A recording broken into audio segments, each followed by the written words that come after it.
Nous ne critiquons pas le fait que l'université ait une relation avec le métier. Nous critiquons le fait qu'il y ait un a priori qui marque avant même dans la formation, voilà quels sont les métiers auxquels nous allons former. Parce que l'université invente des métiers, parce que nos étudiants s'inventent des métiers, et précisément, plus particulièrement encore dans nos disciplines.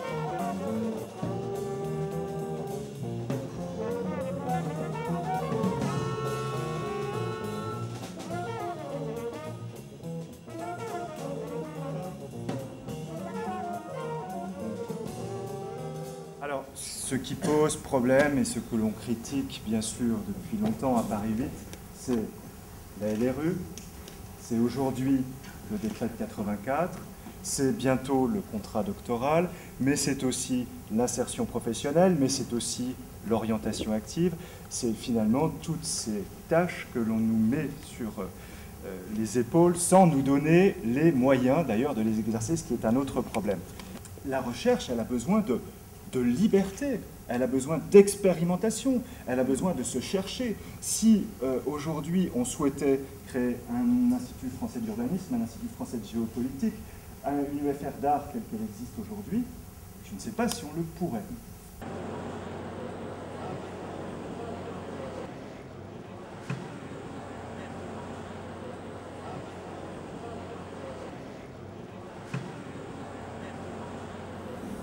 La communauté des enseignants-chercheurs, pour moi, c'est un zombie. C'est-à-dire que je ne me sens pas plus dans la communauté des enseignants-chercheurs que dans je ne sais pas quelle autre communauté. Et même, ce que je trouve formidable, c'est que cette université a fabriqué le fait qu'on peut être enseignant et chercheur en se sentant zombie dans la communauté des enseignants-chercheurs.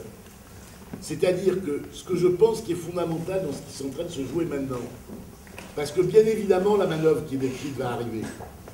Enfin, s'ils ne sont pas complètement cons, s'ils ne le font pas, c'est qu'ils sont vraiment très cons.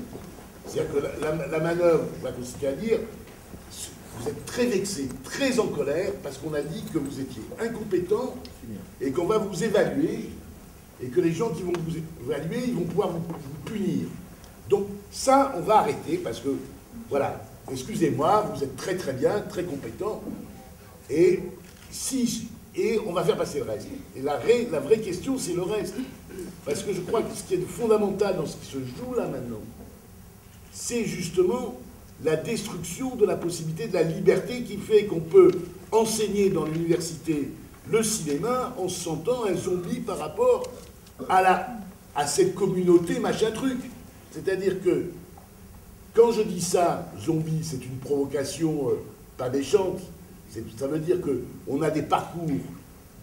L'histoire de cette UFR, c'est l'histoire de parcours complètement atypiques par rapport à la réalité de la communauté universitaire machin truc. Et que la loi LRU, ce qu'elle donne, ce soi-disant pouvoir au président, c'est un pouvoir de merde.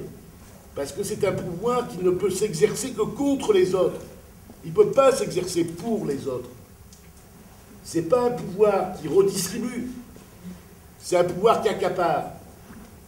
Et évidemment, il faut que ce soit clair que c'est contre ça qu'on se bat. Parce que c'est là où notre vie est en danger. Notre vie, pas notre vie, mais notre vie en tant que ce qu'on a envie de faire et de fabriquer, de créer et d'inventer dans cette université. C'est là où c'est sur ce point-là qu'elle est en danger.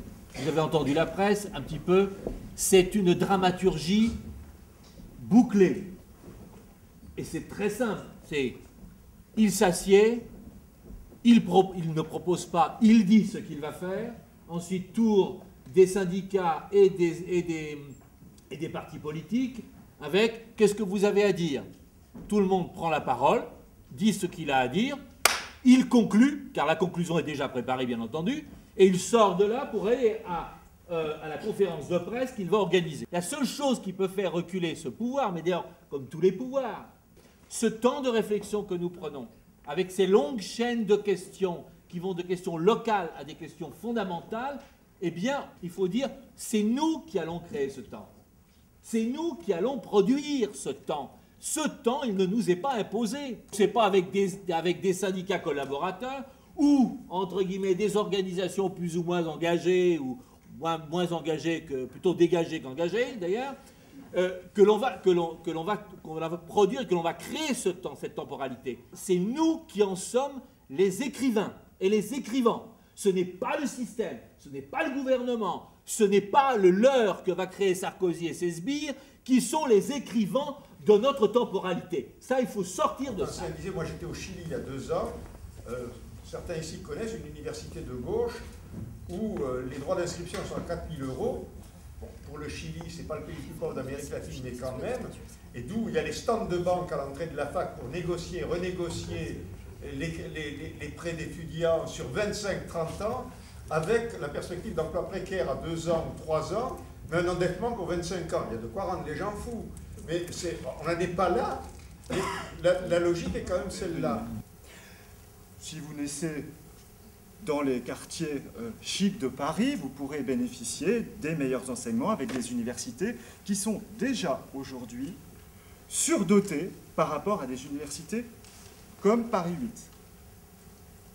C'est un système finalement qui est aussi fondamentalement antisocial, dans la mesure où il menace les universités modestes ou installées dans les territoires défavorisés de la République, pour lesquels, je suis désolé, moi je suis président depuis 2006, rien n'est fait. Il y a besoin de réfléchir sur ces thèmes-là et sur ces questions-là, et que si on doit s'engager dans le temps, c'est bien pour travailler sur des propositions. C'est là-dessus qu'on peut aussi mobiliser et faire comprendre à ceux qui ne sont pas mobilisés ce que ça peut être ce qu'on appelle la grève. Pour résumer, c'est un système qui est contraire à nos valeurs républicaines, principe d'égalité, principe de continuité du service public, mais également, c'est un point de droit qui est assez peu connu, vous trouvez dans le préambule de la Constitution de 1946, qui est intégré au préambule de la Constitution de 1958, qui fait donc partie de notre Constitution, le principe de gratuité de l'enseignement à tous les degrés. C'est un principe donc constitutionnel. Mais ce ne sont pas que les enseignants-chercheurs qui sont concernés aujourd'hui par les réformes, c'est l'ensemble de la communauté. Jean-Louis Fournel le disait, je vais rendre à César ce qui appartient à César, la précarisation des enseignants implique la précarisation des enseignements. C'est toute la communauté qui est aujourd'hui concernée. Donc, ce que ce mouvement dénonce, critique, c'est pas le décret ut singuli, c'est pas la loi LRU qui a cadré, finalement, qui a été à l'initiative de tout ça, c'est le système global. Il faut sortir de cette idée qu'il y aurait tout d'un coup un pouvoir qui serait à ce point fort, qui tiendrait notre main, nous mettrait le stylo et nous dicterait ce que nous aurions à écrire.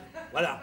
Je dis simplement, plutôt que de penser que tout d'un coup on va faire exploser cette main qui nous tient, nous pourrions simplement faire, vous savez, quand on fait le bras de force, et bien simplement dire, mais non, tu peux y aller, je ne prendrai pas le crayon. Je ne le prendrai pas, ce crayon. C'est-à-dire, je refuse. Et je refuse quoi? Je refuse toute proposition que tu me fais parce que je sais que ce sont des leurres. Et surtout, je refuse ce que tu me proposes parce que ce que je suis en train de vivre, de réinterroger fondamentalement, à la fois sur les valeurs de la société, sur les valeurs de la culture, sur les valeurs de l'université, sur les valeurs de la démocratie, dont nous a parlé le président tout à l'heure, ce temps-là, il est unique, il est indispensable, il est urgent, et personne ne nous en privera.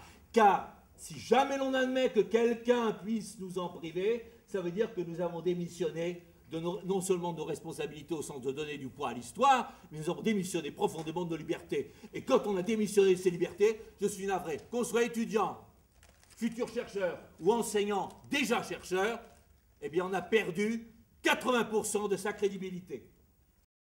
La majorité des étudiants sont déjà dans la vie professionnelle, notamment dans les métiers de l'art. Ils sont déjà dans des constructions, ils sont déjà dans des créations. Et bon, qu'est-ce qu'ils viennent chercher à l'université?